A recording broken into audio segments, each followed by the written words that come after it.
I hate these videos that have a super long intro. So, this is the list of why the Nintendo 64 video game console is superior over all game consoles, and even to this very day in 2026. Reason number 1. The games. Nintendo 64 games are the most fun games. It was the first console to make 4-player local multiplayer important and special, with 4 controller ports in front. This was not commonplace at all in gaming. Mario Party Trilogy, Smash Bros. 64, Pokemon Stadium Party Games, Mario Kart 64, GoldenEye, Donkey Kong 64 Multiplayer, Banjo-Tooie Multiplayer, F-Zero X, Perfect Dark, Gauntlet Legends, Bomberman 64 Multiplayer, Diddy Kong Racing, Snowboard Kids, Pokemon Puzzle League, Mario Tennis 64, Mario Golf 64, Lego Racers, Star Fox 64, NFL Blitz, Cruisin' Exotica, etc., etc. The N64 turned gaming up a notch and made gaming more fun, and games became more exciting on the N64. When there was friendly competition, I must emphasize friendly, because Xbox and PlayStation turned multiplayer gaming into ego-driven, ugly, angry, douchey bullshit. There also is nothing more hardcore about those gaming companies. It's just a fancy word they made up to make their games to sound more important. The N64 gave gamers happy memories of competition with friends. The other consoles did not quite do that. Definitely not in the same way. And yes, the Nintendo GameCube is the second greatest game console ever, but N64 is still the king. They were so creative. N64 games came up with new ways to have multiplayer fun in the living room, and not in a lame, mainstream, embarrassing way, like Nintendo did with the Wii, but in a badass, edgy, 90s, super cool kind of way. It's important to remember where all this cool stuff in gaming came from. It may have gotten better in ways when the GameCube happened, but it all started with the N64. The N64 was responsible for the revolution of multiplayer fun, hence the nickname they gave it, the Fun Machine.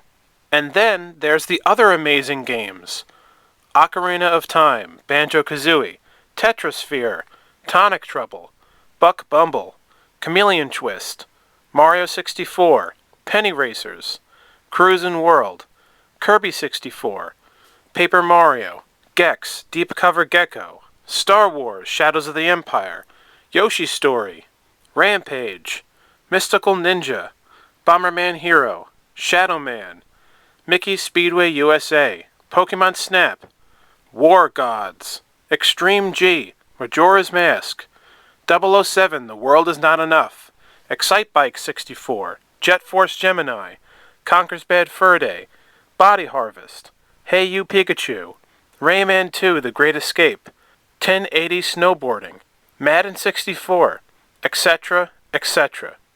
Most N64 games are either really, really good or amazing games. Other consoles have amazing games too, but N64 hits differently, because most of its games were either adventure games, racing games, and fighting games. And that's all you need. Sometimes a puzzle game here and there, but RPGs and JRPGs are an extremely overrated video game genre, and there's a special kind of pompousness to their fans, acting like there's a layer of sophistication that makes RPGs a great video game genre, but not really. What makes a game great is how fun the game is. Other things can add on to it to make it even greater, but if it's not that fun, then it's overrated as hell. I don't find playing an RPG fun, in the same way to play a racing game, or a party game, or a platformer. RPGs feel like a gigantic homework assignment, which is the opposite of what a video game is supposed to be. So my point is that the N64 didn't need RPGs to be the best game system. I'm overjoyed that they're barely on the console. Having less of them actually makes the N64 a better console, because it's rejecting this insanely overrated game genre. If you love RPGs, that's cool. To each their own. But the N64 showed people how to best enjoy video games. It was the style and flair in which it presented itself. Reason number 2, the graphics. The N64 graphics were the best of its day during the late 90s and 2000 to 2001. Much more powerful than the PS1. I loved the original PlayStation, and it was cool that it had CGI cutscenes. But the N64 can make cutscenes also, using its graphics. They didn't need to be full motion video in order to be good. The N64 graphics were extremely colorful looking, very vibrant. They had more colorful looking games than the PS1 and Sega Saturn. N64 graphics also have smoother textures, which help give the games a dreamlike atmosphere, keeping the games looking less realistic than the PS1 games is actually a good thing. These are video games. They're not meant to be realistic. That exploded in the 2000s gaming, but 90s gaming was all about imagination, and the N64 was the king of that. While the PS1 had tons of realistic-looking racing games, like Gran Turismo and Ridge Racer, the N64 had racing games that were like Wipeout 64, F-Zero X, Aero Gauge, Scars, Snowboard Kids, etc. Even today, the N64 games look more colorful and vibrant looking compared to modern games. They even are better looking than the GameCube and Wii games. The graphics and presentation of the N64 was just that good. It had the ability to create larger environments than the PS1 and Saturn ever wished they could. Some of the PS1 classics would have actually been even better if they came out on the N64 instead, like Spyro the Dragon. They were amazing at doing their best to make big levels for Spyro to run around in on the PS1. But if there was a Spyro the Dragon 64 instead, his levels could have had even more things in them for him to do, and could have also been even bigger. Same with Crash Bandicoot and etc. N64 graphics were the best graphics because even if something on screen didn't quite look like it should, it forced you to use your imagination.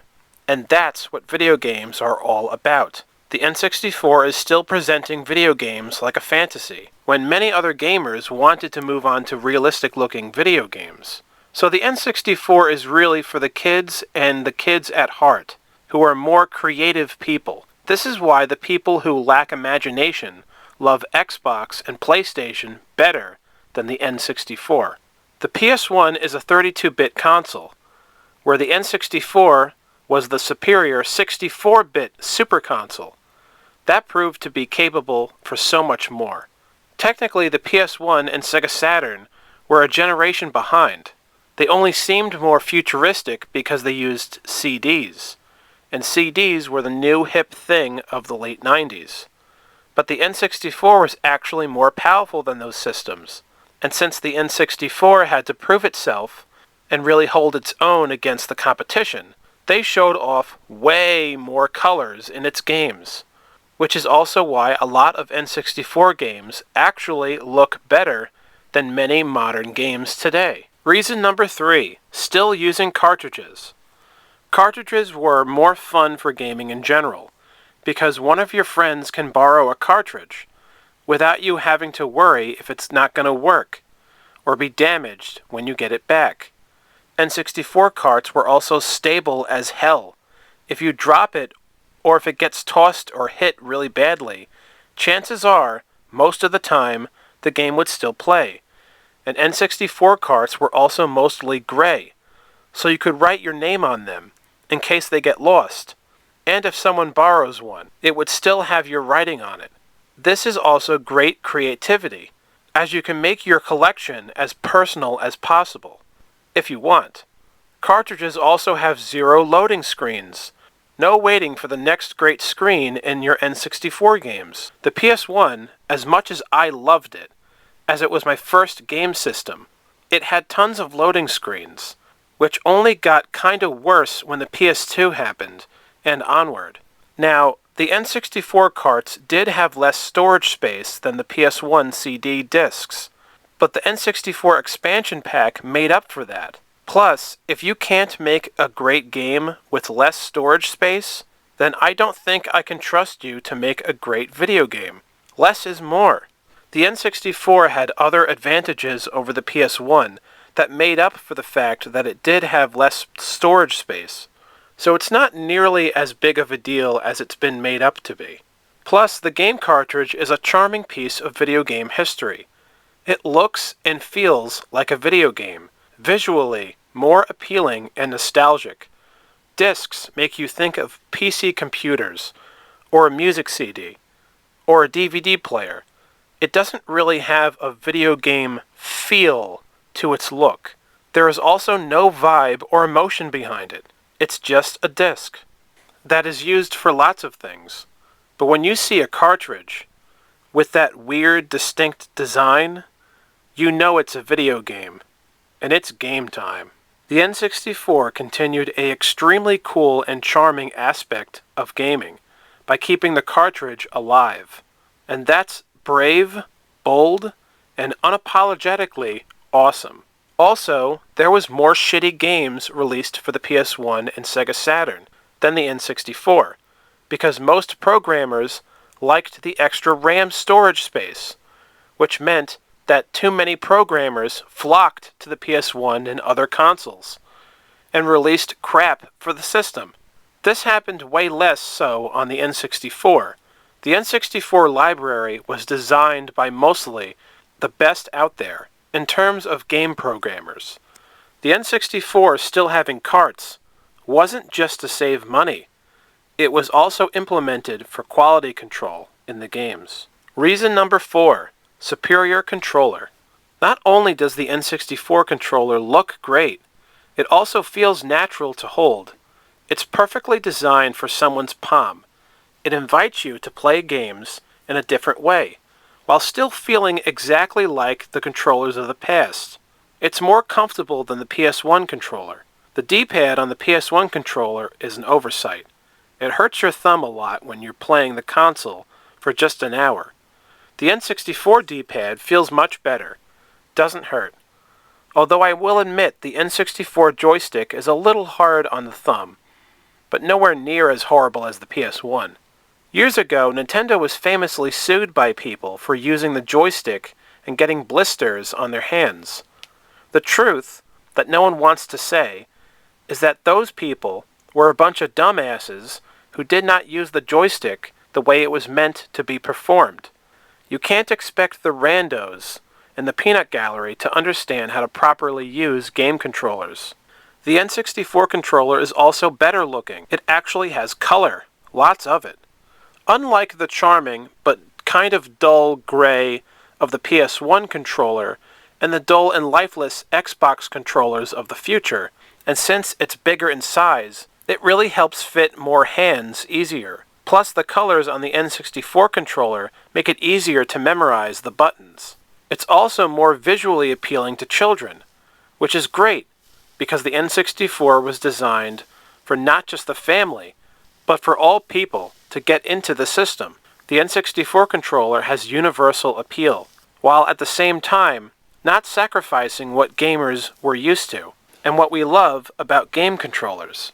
Also, if you pull or yank the controller port, the N64 controllers do not come out. It stays firmly in the system, so no damage or mistakes will be made in your game.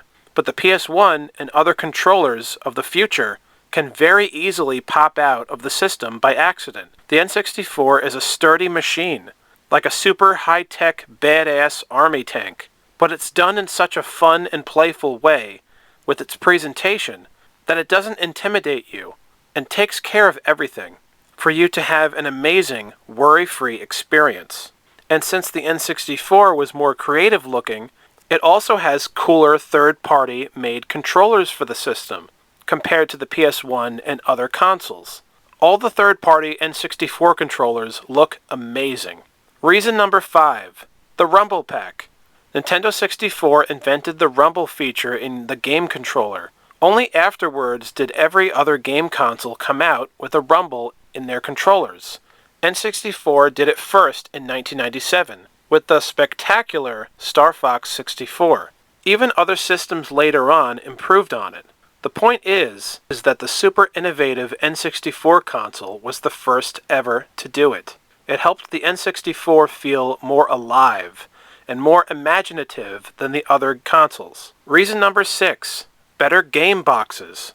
Nintendo 64 game boxes felt like events, like you were getting something special. Plus, all 4 corners of their boxes meant that you can see more game artwork. It helped make the game and the experience exciting for gamers. The PS1 had jewel cases, which were just too small and honestly don't feel that special. The PS1 games were special, but not the cases. The N64 kept gaming heritage alive with their game boxes, continuing the tradition from the NES and the Super Nintendo, and more improved with the N64 boxes being super colorful and very exciting. The PS1 and other consoles ruined that gaming heritage and culture with their CD game cases. Always remember, everything counts when reviewing the game console. It's about the whole experience, not just the games themselves. Reason number 7, connecting Game Boy to the N64. N64 games can connect to Game Boy and Game Boy Color games for some cool features on the console, including playing them on the big screen with borders and being able to unlock secrets of stuff from the Game Boy cart to the N64 cart. This meant that getting Game Boy games back then, you could get some extra things with them on your N64. You were getting more bang for your buck. Other consoles afterwards offered nothing of the sort. So other than the Dreamcast with the VMUs, which was amazing, but N64 did that first. And Nintendo still kinda did that stuff with the DS and the Wii U or whatever, I think. Reason number 8, FUNTASTIC colors. Nintendo released see-through, multicolored versions of the Nintendo 64, something all other consoles did not offer afterwards. This made the N64 feel more exciting, and it had a very cool design to see through the controllers and stuff like that. Making more colors an option for the console also broadens the appeal to people's many different personalities, based on what color you prefer. It helped people enjoy and get into the system. The N64 made console design fashionable. This is yet another plus for the Nintendo 64 that makes it tower above all other game systems. Reason number 9, sturdy console design. Much like the protective nature of the N64 carts, the N64 console itself is very sturdy. It won't break on you easily. It lasts longer than other game consoles. The N64 can survive World War III. Its strong plastic and easy console setup make it a breeze to start playing. This makes the N64 a more reliable system, unlike Xbox 360 and their embarrassing Red Ring of Death and other bullshit from consoles released after the N64. The console is designed to last forever, which makes the N64 the easiest and cheapest way to enjoy playing amazing video games. Reason number 10, large 3D gaming environments. The N64 improved 3D platformers by being able to create very large roaming 3D environments.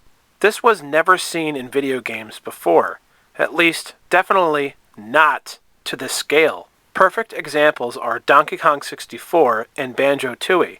After the N64, this became used by all other game consoles in their games.